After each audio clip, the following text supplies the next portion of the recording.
Salah satu contohnya yaitu makanan halal dan haram yang dijelaskan dalam Quran Surat Al-Ma'idah ayat 88. Fungsi yang kedua yaitu sebagai sumber ilmu pengetahuan. Contohnya yaitu kelahiran manusia dan alam semesta. Fungsi Al-Quran yang ketiga yaitu sebagai penyempurna kitab sebelumnya, yaitu kitab Taurat, Zabur, dan Injil.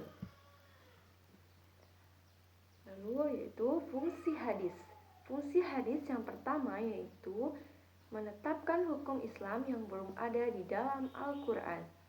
Fungsi hadis yang kedua yaitu memperjelas ayat Al-Quran yang masih bersifat global. Contohnya, di Al-Quran dijelaskan bagaimana tata cara sholat. Dan di dalam hadis pun juga dijelaskan tentang tata cara sholat. Fungsi hadis yang ketiga yaitu memperkuat ayat yang sudah ada di dalam Al-Quran. Materi yang terakhir yaitu bagaimana sih cara memfungsikan Al-Quran dan hadis di kehidupan sehari-hari. Yang pertama yaitu mengikuti pengajian. Yang kedua yaitu memahami isi Al-Quran dan hadis. Yang ketiga, berperilaku sesuai ketentuan Al-Quran dan hadis. Nah, yang keempat yaitu selalu membaca Al-Quran sebelum atau sesudah sholat wajib.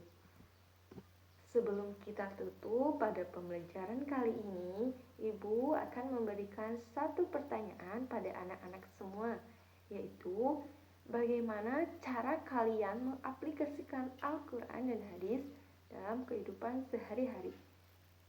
Silakan kalian jawab pertanyaannya di kolom komentar.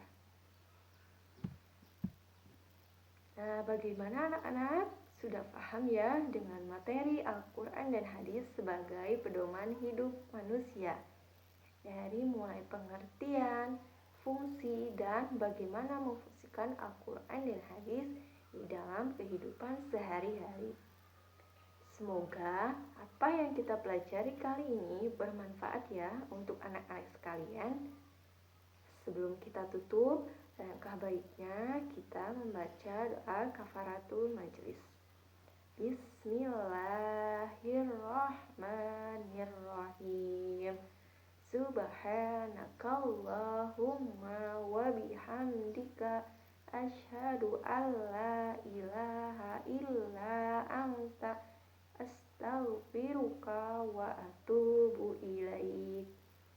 Sekian dari Ibu. Mohon maaf apabila banyak kekurangan dan kesalahan. Wabillahi taufiq wal hidayah. Wassalamualaikum warahmatullahi wabarakatuh.